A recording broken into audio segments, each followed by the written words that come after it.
अब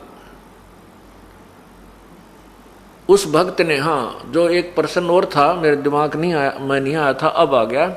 उस फौजी ने उस गांव में ये प्रश्न और किया था कि द्वापर युग में पांडवों ने एक अश्वमेध यज्ञ की थी और उसमें एक शर्त रखी थी कि एक पंचायन शंख, एक शंख रख दिया था अलग से, और उसमें शर्त रखी थी कि जब उस समागम का समापन होगा यज्ञ का और उसमें भोजन करेंगे सभी संत भक्त, यदि वो शंख बज गया तो यज्ञ संपूर्ण होगी, अन्यथा अधूरी रह जाएगी, वह पूर्ण नहीं हुई, उनको लाभ नहीं मिलेगा पांडवों को। ये श्री कृष्ण जी ने कहा था।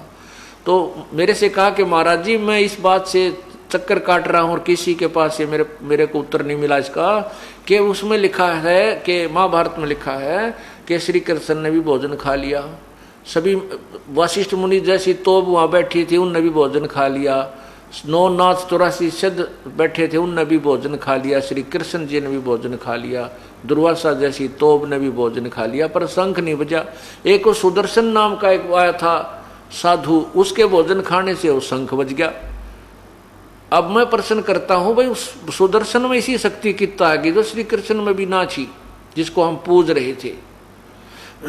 रहे हैं। तो किसी मंडलेश्वर के पास ये जवाब नहीं था, वो कह देते थे श्री कृष्ण जी की लीला थी। अरे कमाल की बात है, श्री कृष्ण ने खुद रोटी खा ली, खाना खा लिया, जब वह लीला की कहाँ गई थी। मेरे यह बात गले नहीं उतरी, तब मैंने उसको ये कथा सुनाई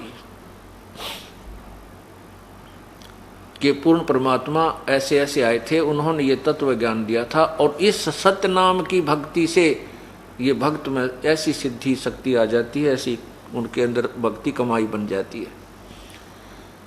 तब उस भक्त ने उपदेश लिया, उस फौजी ने उपदेश लिया कि ये वास्तव में ये ज्ञान तत्व ज्ञान है और अभी तक हमें पूर्ण ज्ञान नहीं मिला था। तो कहने का भाव ये है पुण्यात्माओं कि जब तक इस प्राणी का संत से दूर नहीं होगा ये भक्ति नहीं कर सकता, डगमग होता रहेगा। तो अब हम आपको ये बताना चाहते हैं कि गीता ज्ञान, गीता जी के अनुवादकर्ताओं ने गीता जी को अनुवादित करते समय श्री कृष्ण जी को ही सर्वस्व मान करके उसके ऊपर सारा अनुवाद कर दिया, जबकि गीता जी का जो ज्ञान है श्री कृष्ण जी ने नहीं दिया।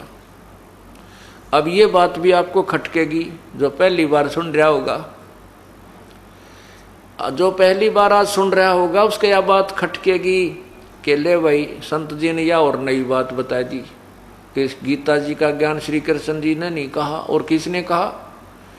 श्री कृष्ण जी के शरीर में ये ज्योति निरंजन काल भगवान प्रवेश कर गया, जैसे प्रेत प्रवेश करते हैं, और श्री कृष्ण जी के शरीर के अंदर वो बोलने लगा जैसे भूत बोलते हैं। आप यहाँ देखते हो प्रेत आत्माएं बोलती हैं, कोई कुछ कहती है, कोई कुछ कहता है, मैं फलाना था, मैं ये कर दूंगा, मैं वो कर दूंगा।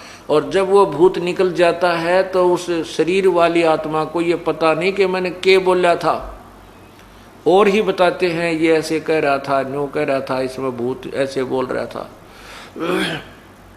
ठीक इसी प्रकार श्री कृष्ण जी के साथ हुआ। श्री कृष्ण जी अर्थात विष्णु जी इस ज्योति निरंजन काल के पुत्र हैं और इसके अधीन हैं। वो 1000 भुजा का भगवान, 1000 कला का भगवान, ये 4 भुजा के अर्थात 16 कला के भगवान हैं।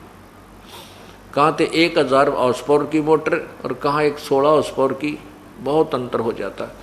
और पूर्ण परमात्मा सुप्रीम पावर है, वो तो पावर हाउस समझो, उसके आगे सब फेल हो जाते हैं। लेकिन यहाँ जो क्रिया हो रही है 21 ब्रह्मांड में, ये सब ज्योति निरंजन काल के द्वारा ही की जा रही है। आपको कुछ गीता जी का ज्ञान सुनाएंगे और सबसे पहले ये प्रमाणित किया जाएगा कि गीता जी का ज्ञान श्री कृष्ण ने नहीं, काल भगवान ने बोला था। गीता जी अध्याय नंबर 11 के मंत्र 32 में कहा कि अर्जुन, मैं बढ़ा हुआ काल हूँ और सबको खाने के लिए आया हूँ, अब प्रवृत्त हुआ हूँ। और ये सामने योद्धा जो खड़े हैं, तू ना मारेगा तो भी ये नहीं रहेंगे, इनको मैं खत्म कर दूंगा। गीता जी अध्याय नंबर 11 के मंत्र 21 में अर्जुन कह रहा, भगवान आप तो देवताओं को भी खा रहे हो, आप तो ऋषियों को भी खा रहे, जो आपके ही गुणगान वेद मंत्रों के माध्यम से कर रहे हैं, आपसे मंगल कामना करते हैं, अपने जीवन की भीख मांग रहे हैं, आप तो उनको भी खा रहे। तब 11वें अध्याय के 32वें श्लोक में कहता, अर्जुन मैं तो काल हूँ भाई, सबको खाने के लिए अब प्रवृत्त हुआ हूँ। अब श्री कृष्ण जी तो पहले ही अर्जुन के साथ थे, ये नहीं कहते कि मैं काल हूँ अब प्रवृत्त हुआ हूँ, ये बात न्याय संगत नहीं है। भगवान श्री कृष्ण काल नहीं थे, भगवान श्री कृष्ण वो प्यारी आत्मा थी, सतोगुण भगवान थे, जिनके पास गौवें आकर भी प्यार पाती थी, गोपी और गोपियां भी आकर के उनके पास प्यार पाते थे, वो काल नहीं थे। वो बहुत ही नम्र आत्मा थे, लेकिन गीता जी का ज्ञान देते समय वो काल भगवान श्री कृष्ण के शरीर में प्रवेश कर गया। अब आपको बताते हैं कि गीता जी का ज्ञान श्री कृष्ण जी ने नहीं कहा, इसके 2-4 प्रमाण आपको देते हैं। जिस समय कौरवों ने पांडवों को आधा राज्य देने से मना कर दिया, भगवान श्री कृष्ण जी उनके झगड़े को निपटाने के लिए 3 बार शांति दूत बनकर गए।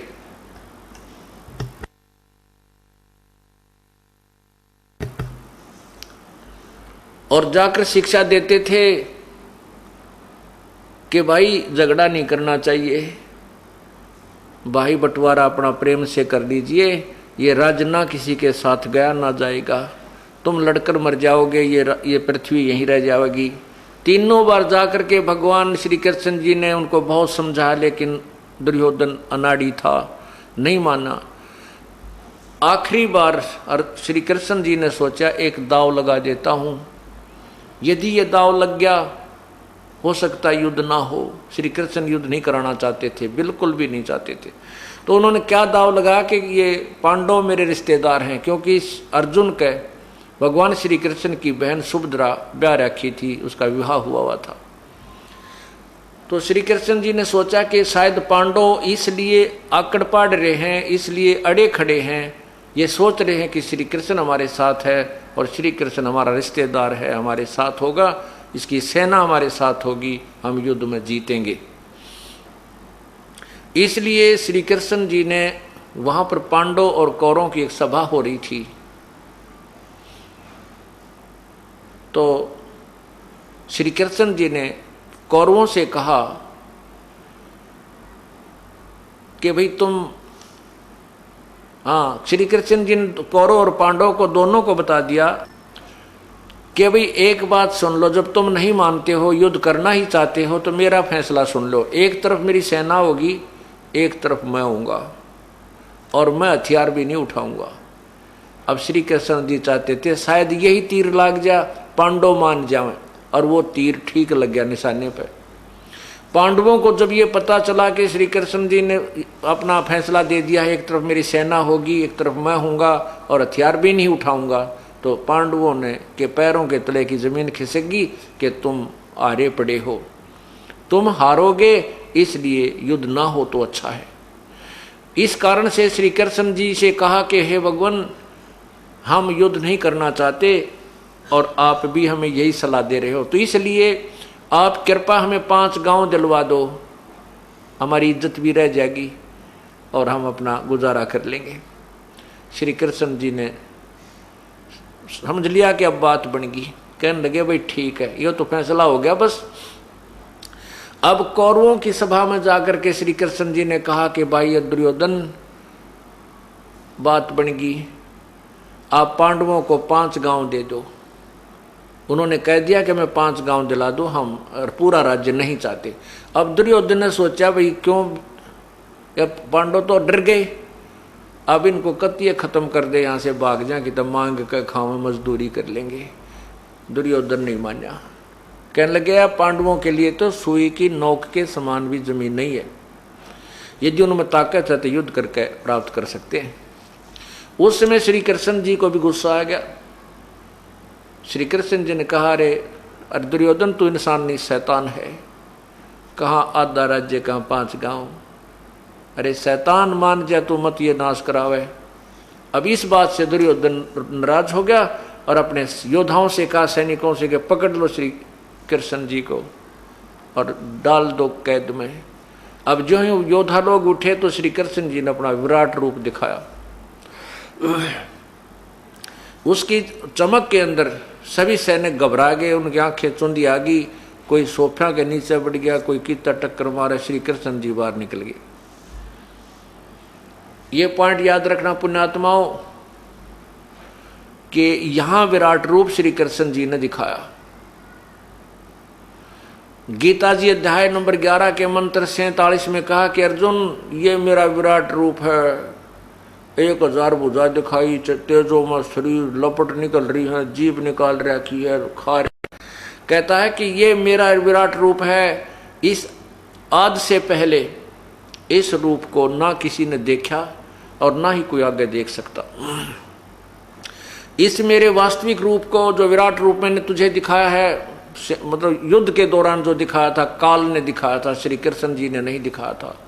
यदि वहां श्री कृष्ण जी ने विराट रूप दिखाया होता तो ये नहीं कहते कि इससे पहले तूने कभी नहीं देखा, ना किसी ने और देखा, ना कोई आगे देख सकता। देखिएगा गीता जी अध्याय नंबर 11 और मंत्र नंबर 47 और 48।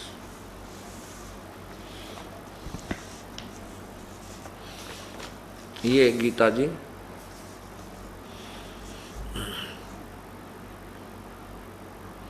श्रीमद् भगवत गीता, गीता प्रेस गोरखपुर से प्रकाशित है। नीचे देखिएगा, जयदयाल गोविंद का इसके अनुवाद करता है। इसमें क्या लिखा है, ये 11वां मंत्र है। इधर देखिए 11वां अध्याय है, ये 47वां मंत्र यानी श्लोक। नीचे देखना, हे अर्जुन, अनुग्रह पूर्वक मैंने अपनी योग शक्ति के प्रभाव से यह मेरा परम तेजो में सबका आदि सीमा रहित विराट रूप तुझको दिखलाया है, जिसे तेरे अतिरिक्त दूसरे किसी ने पहले नहीं देखा था। अब क्या सिद्ध हुआ इससे कि गीता श्री कृष्ण जी ने नहीं बोला, गीता जी का ज्ञान श्री कृष्ण जी ने नहीं बोला।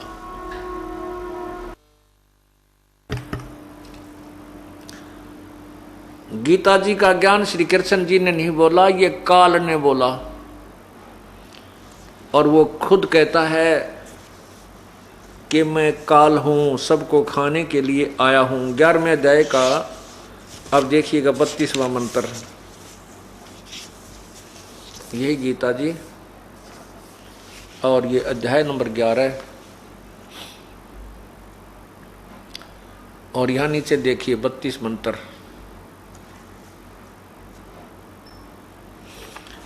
ये देखिएगा 32 मंत्र, इसमें क्या लिखा है नीचे, तीनों लोकों का नाश करने वाला बढ़ा हुआ काल हूं, इस समय इन लोकों को नष्ट करने के लिए प्रवृत्त हुआ हूं। जो प्रतिपक्षियों की सेना में सचित योद्धा लोग हैं, वे सब तेरे बिना भी नहीं रहेंगे, अर्थात तेरे युद्ध ना करने से भी इन सब का नाश हो जाएगा। गीता जी अध्याय नंबर इसी 11 के 20 मंत्र में श्लोक में अर्जुन आंखों देखकर कह रहा है कि भगवान आप तो, ये 11वें अध्याय का मंत्र 20 देखिए नीचे श्लोक,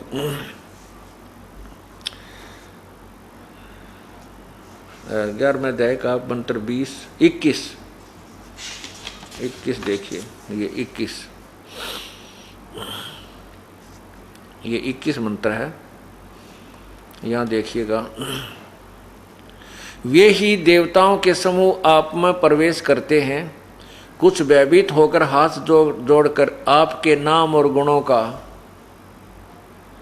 उच्चारण करते हैं, तथा महर्षि और सिद्धियों के समुदाय कल्याण हो ऐसा कहकर उत्तम उत्तम स्तोत्रों द्वारा आपकी स्तुति करते हैं और आप उनको भी खा रहे हो।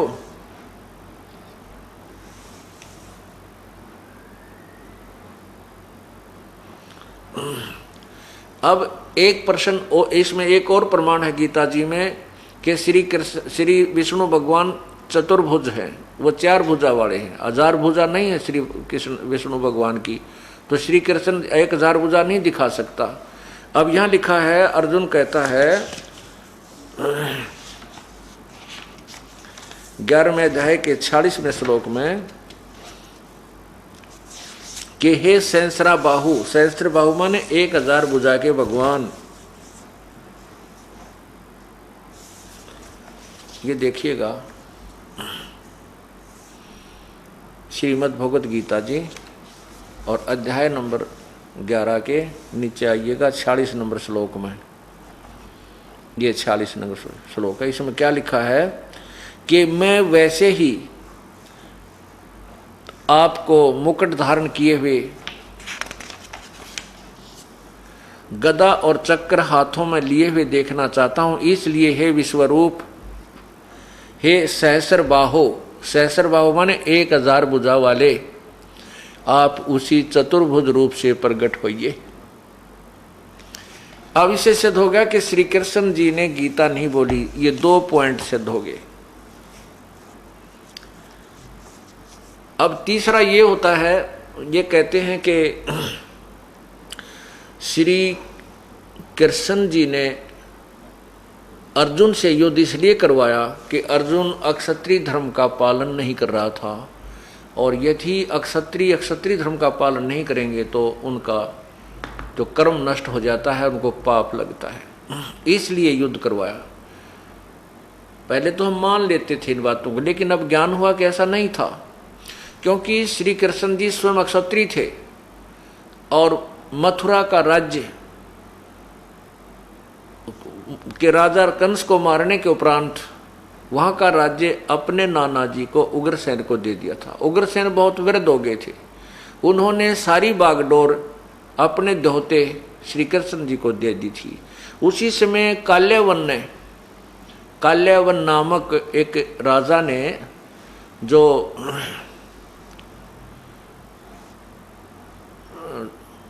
कंस का ससुर था, काल्यावन ने मथुरा पर चढ़ाई कर दी श्री कृष्ण को मारने के लिए और प्रतिशोध लेने के लिए। 18 करोड़ सेना लेकर के काल्यावन मथुरा पर धावा बोल देता है। श्री कृष्ण जी ने सोचा कि भी बहुत ज़्यादा सेना है और हमारे सभी सैनिक मर जाएंगे, बहुत दुनिया खप जाएगी। अपने क्षत्रिय धर्म को भूलकर श्री कृष्ण जी ने युद्ध को छोड़कर भागना स्वीकार कर लिया। युद्ध के इतने युद्ध अप्रिय समझो, भगवान श्री कृष्ण युद्ध प्रिय नहीं थे। उन्होंने क्षत्रिय धर्म का भी पालन नहीं किया, स्वयं भी नहीं किया, और वो भाग लिए अपने मैदान को छोड़कर। काल्यावन भी उनके पीछे पीछे भाग लिया, क्योंकि राजा से राजा युद्ध करता था, मंत्री से मंत्री, महामंत्री से महामंत्री, सैनिक से सैनिक, ये नियम था पहले। तो राजा के साथ राजा युद्ध करता है, तो श्री कृष्ण के भाग लेने से काल्यावन भी उसके पीछे पीछे दौड़ दिया। श्री कृष्ण जी को मालूम था, कुछ दिन पहले नारद जी ने बता दिया था कि एक गुफा है भगवान यहाँ पर, उसमें एक मुचकंद नाम का एक राजा सोया पड़ा है, उसके अंदर एक ऐसी शक्ति है कि वो 6 महीने जागता है, 6 महीने सोता है।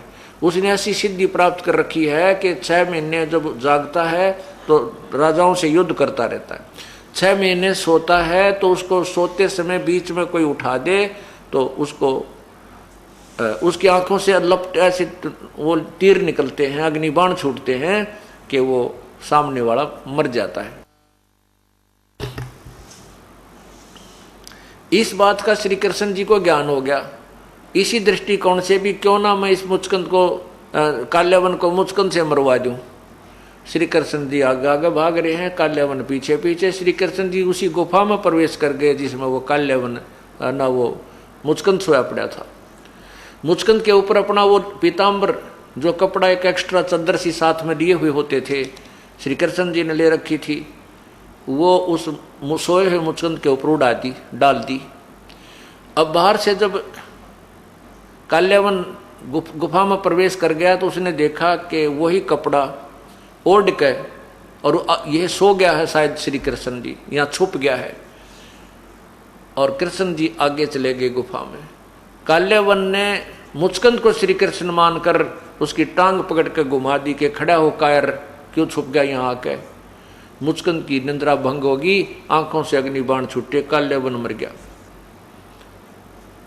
कहने का भाव ये है कि इससे ये भी प्रमाणित हो गया कि श्री कृष्ण जी दूसरे को सलाह कैसे दे सकते हैं क्षत्रिय धर्म की, जब स्वयं क्षत्रिय धर्म को त्याग कर वो रण छोड़कर भाग दिए, जिस कारण से उनको रणछोड़ भगवान कहा जाने लगा। रणछोड़ भगवान की जय, सुनी होगी आपने खूब।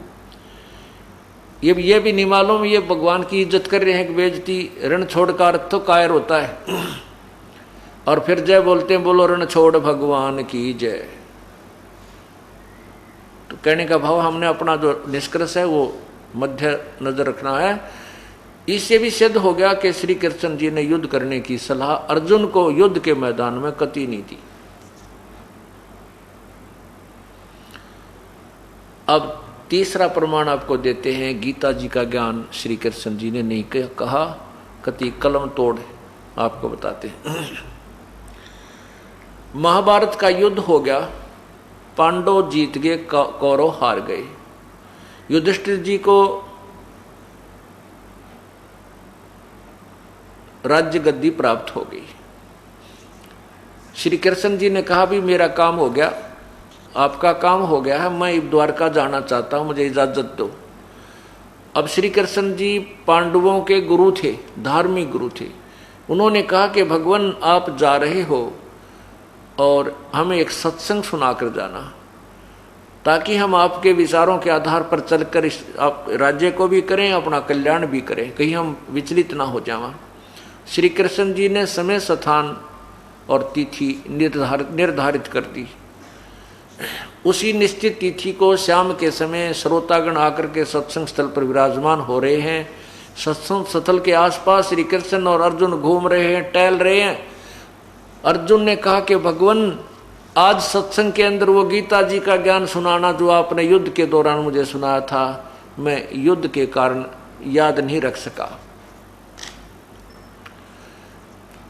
श्री कृष्ण जी ने अर्जुन से कहा कि ए नालायक, तूने उस ऐसे निर्मल ज्ञान को याद क्यों नहीं रखा? तेरी बुद्धि मुझे अच्छी नहीं लगती। और स्वयं कहते हैं श्री कृष्ण जी कि मुझे अब याद नहीं मैंने क्या कहा था, मैं ज्यों का त्यों नहीं बता सकता। तो इससे क्या सिद्ध हुआ पुण्यात्माओं कि श्री कृष्ण जी ने गीता का ज्ञान नहीं बोला। कति क्लियर हो गया, ये तो कंसेप्ट ही क्लियर हो जाएगा। ये भी आपको दिखाता हूं महाभारत के अंदर। उसमें क्या कहा है कि देखो मैं सत्संग कर रहा हूं और आज पहली बार कोई सत्संग ने 5 दिन सुनेगा, उसका ज्यादा से ज्यादा 40% सत्संग याद रह सकता है, 60% उसको याद नहीं रहेगा। और फिर 10 दिन के बाद वो मुझे कहे कि जी आप वही सत्संग सुनाना जो आपने कबीर साहब के प्रगट दिवस पर सुनाया था 5 दिन वाला।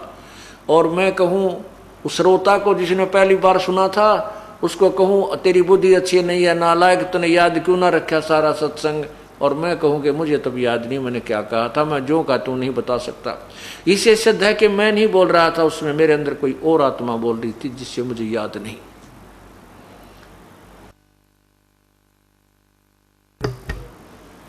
ये देखिएगा संक्षिप्त महाभारत,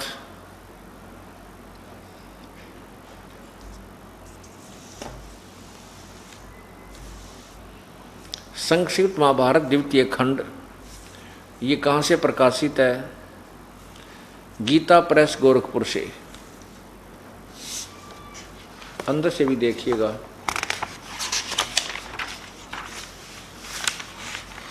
संक्षिप्त महाभारत द्वितीय खंड, और यहाँ से लिखा है संपादक तथा संशोधक जय दयाल गोविंद का। नीचे देखिए गीता प्रेस गोरखपुर से प्रकाशित है। इसके पृष्ठ नंबर 667 पर यहाँ देखिए,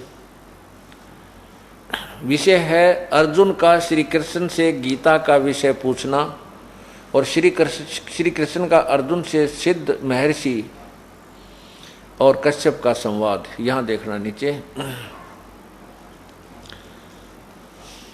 जन्मेजय ने पूछने के बाद अब क्या बता है, वैशंपायन जी ने कहा, राजन श्री कृष्ण के सहित। हाँ, यह क्या पूछा है कि जन्मेजय ने पूछा, ब्राह्मण शत्रुओं का नाश हो जाने के बाद जब महात्मा श्री कृष्ण और अर्जुन सभा में बैठकर वार्तालाप कर रहे थे, उस समय उनमें क्या क्या बातचीत हुई। वैशंपायन जी ने कहा, राजन श्री कृष्ण के सहित अर्जुन ने जब अपने राज्य पर पूरा अधिकार प्राप्त कर लिया तो वे दिव्य सभा भवन में आनंद के साथ रहने लगे। एक दिन सब जनों से घिरे हुए वे दोनों मित्र स्वेच्छा से घूमते घूमते सभा मंडप के ऐसे भाग में पहुंचे जो स्वर्ग के समान सुंदर था। पांडुनंदन अर्जुन श्री कृष्ण के साथ रहकर बहुत प्रसन्न थे। उन्होंने एक बार उस रमणीय सभा की ओर दृष्टि डालकर भगवान से यह वचन कहा, देवकी नंदन, जब युद्ध का समय उपस्थित था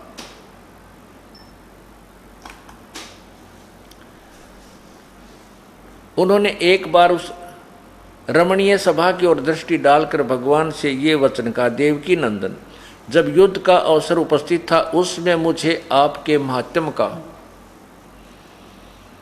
ज्ञान और ईश्वरीय स्वरूप का दर्शन हुआ था, किंतु केशव आपने स्नेहवश पहले मुझे जो ज्ञान का उपदेश किया था वह सब इस समय बुद्धि के दोष से भूल गया है। उन विषयों को सुनने के लिए बारंबार मेरे मन में उत्कंठा होती है। इधर आप जल्दी ही द्वारका जाने वाले हैं, अतः पुनः वह सब विषय मुझे सुना दीजिए।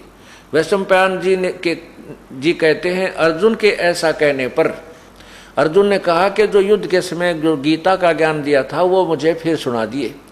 वक्ताओं में श्रेष्ठ महातेजस्वी भगवान श्री कृष्ण ने उन्हें गले से लगाकर इस प्रकार उत्तर दिया। श्री कृष्ण बोले, अर्जुन, उस समय मैंने तुम्हें अत्यंत गोपनीय विषय का श्रवण कराया था, अपने स्वरूपभूत धर्म सनातन पुरुषोत्तम तत्व का परिचय दिया था और नित्य लोकों का भी वर्णन किया था, किंतु तुमने जो अपनी नासमझी के कारण उस उपदेश को याद नहीं रखा, यह जानकर मुझे बड़ा खेद हुआ है। उन बातों को अब पूरा पूरा समन होना संभव नहीं जान पड़ता। पांडुनंदन, निश्चय ही तुम बड़े श्रद्धाहीन हो, तुम्हारी बुद्धि अच्छी नहीं जान पड़ती। अब मेरे लिए उस उपदेश को ज्यों का त्यों दोहरा देना कठिन है। ओए होए, क्योंकि उस समय योग युक्त होकर मैंने परमात्म तत्व का वर्णन किया था। अब पुण्यात्माओं ये देखिएगा कि श्री कृष्ण जी कह रहे हैं कि वो जो गीता का ज्ञान मैंने तुझे सुनाया था अब ज्यों का त्यों मैं नहीं बता सकता, अब मुझे तो योग युक्त होना पड़ेगा। और कहते तूने याद क्यों नहीं रखा, तू ना समझ है, तेरी बुद्धि ठीक नहीं, तू बुद्धिहीन है।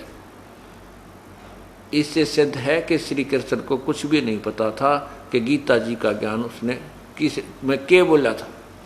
ये एक और प्रमाण आपको देते हैं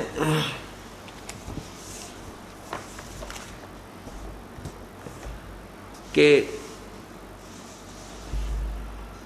ये काल जो है बहुत छल छिद्र करता है। ये कैसे करता है कि ये सूक्ष्म रूप बनाकर किसी भी व्यक्ति के अंदर प्रवेश करके अपनी वाणी बोल जाता है, अपना काम करवा जाता है, फिर निकल जाता है। ये प्रमाण आपको दिखाते हैं। श्री कृष्ण जी में भी इसने ऐसा ही खेल खेला। आपको विष्णु पुराण दिखाता हूं।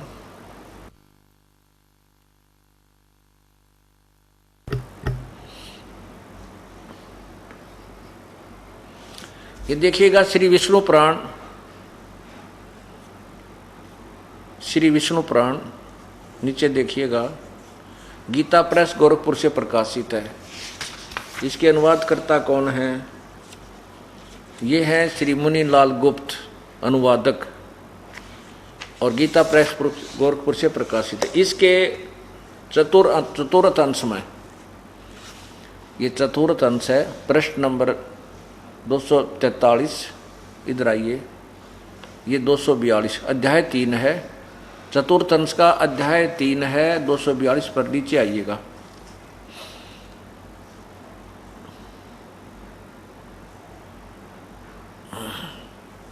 यहाँ देखिएगा, इसका मैं पहले आपको थोड़ा सा वैसे सुनाता हूँ, फिर इसमें आसानी से पढ़ा जाएगा। इसमें कहा है कि एक बार गंधर्व के पराक्रम से अपमानित उन नागेश्वरों द्वारा स्तुति करने पर नागों की और गंधर्व का झगड़ा हो गया, और गंधर्व ने नागों को अपमानित कर दिया। तो नाग देवता इकट्ठे होकर श्री विष्णु जी के पास गए, स्तुति की, विष्णु जी प्रकट हुए, फिर उनसे प्रार्थना की कि आप हमारी सहयोग दीजिए हमारा, कि हम इन गंधर्वों को जीत सकें। तो वो कौन प्रकट हुआ विष्णु रूप में? वो काल प्रकट हुआ, ज्योति निरंजन प्रकट हुआ, ब्रह्म प्रकट हुआ। उसने कहा कि तुम योनासव के पुत्र मानधाता का जो पुरुकुत्स नामक पुत्र है, पुरुकुतस, उसमें प्रविष्ट होकर मैं उन संपूर्ण दुष्ट गंधर्वों का नाश कर दूंगा। अब आपको दिखाता हूँ कथा, मैंने सिर्फ ये थोड़ा सा दिखाना चाहूँगा, इसलिए आपको मौखिक बताया। यहाँ देखना, इसी 242 पृष्ठ पे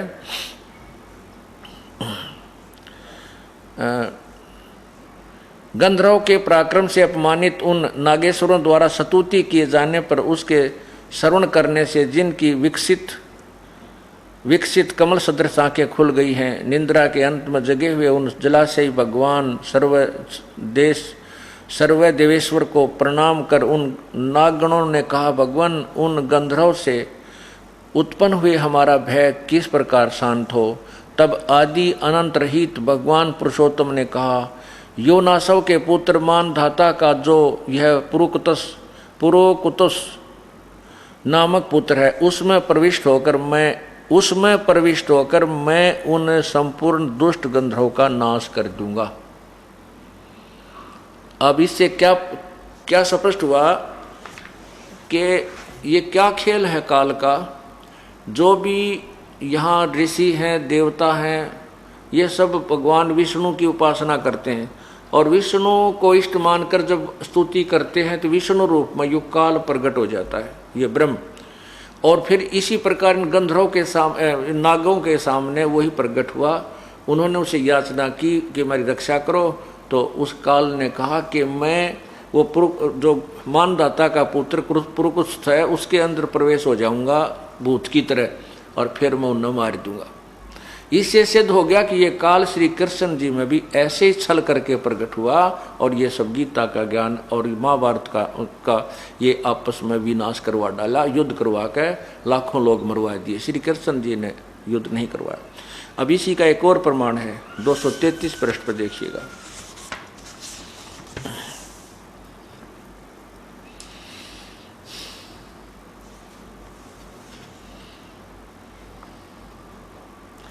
एक बार देवताओं का और राक्षसों का युद्ध हो गया। देवता हार गए। देवताओं ने जाकर समुद्र के किनारे स्तुति करी। विष्णु जी प्रकट हो गए। विष्णु जी से कहा कि आप हमारी सहायता करो, हमारे मदद करो, हम देवताओं राक्षसों पर विजय पावा। तब क्योंकि विष्णु प्रकट कौन हुआ? वो काल प्रकट हुआ, ब्रह्म प्रकट हुआ। उसने कहा कि तुम जाओ और राजऋषि ससाद का जो पुरंजय नामक पुत्र है, उस अक्षत्रिय श्रेष्ठ के शरीर में अंश मात्र से स्वयं अवतीर्ण होकर उन संपूर्ण दैत्यों का नाश करूंगा। यानी जो ससाद का जो पुत्र पुरंजय नामक है, उसके शरीर में मैं थोड़ी सी देर के लिए आऊँगा और इन सब राक्षसों ने मार दूंगा, तुम्हारी मदद। इस तरह युग काल उनमें प्रवेश होता है और अपनी लीला कर जाता, और वो दिखा देता विष्णु रूप। लोग भ्रम पड़ जाते हैं कि श्री विष्णु जी आए थे, विष्णु जी ने मदद कर दी। ये गुप्त रहता है। इसने कसम खाई है कि मैं किसी के सामने नहीं आऊंगा, उसने प्रतिज्ञा की हुई है। ये श्री विष्णु पुराण नीचे देखिए, और ये है वही चतुर्थ अंश अध्याय नंबर 2 और ये प्रश्न नंबर 233 नीचे आइएगा, यहां पर आइएगा। तब आदि अंत शून्य अशेष जगत पतिपालक श्री नारायण ने देवताओं से प्रसन्न होकर कहा, आप लोगों को कुछ भी अभिष्ट है वह मैंने जान लिया है, इसके विषय में यह बात सुनिए। राज ऋषि ससाद का जो पुरंजय नामक पुत्र है, उस अक्षत्रिय श्रेष्ठ के शरीर में मैं अंश मात्र से स्वयं अवतीर्ण होकर उन संपूर्ण दैत्यों का नाश करूंगा। अतः तुम लोग पुरंजय को दैत्यों के वध के लिए तैयार करो। यानी तुम उसने बड़ो बढ़ा कर ले आओ पुरंजय ने, और मैं फिर थोड़ी सी देर के लिए उनमें प्रवेश करूंगा और उन राक्षसों को मार दूंगा, थारा काम बन जाएगा। तो ये सलछिद्र काल के है, ये कालबली ऐसे खेल खेलता है कि प्राणी समझ भी नहीं पाते, यू करके गया। अब गीता जी के ज्ञान को जब आप सुनोगे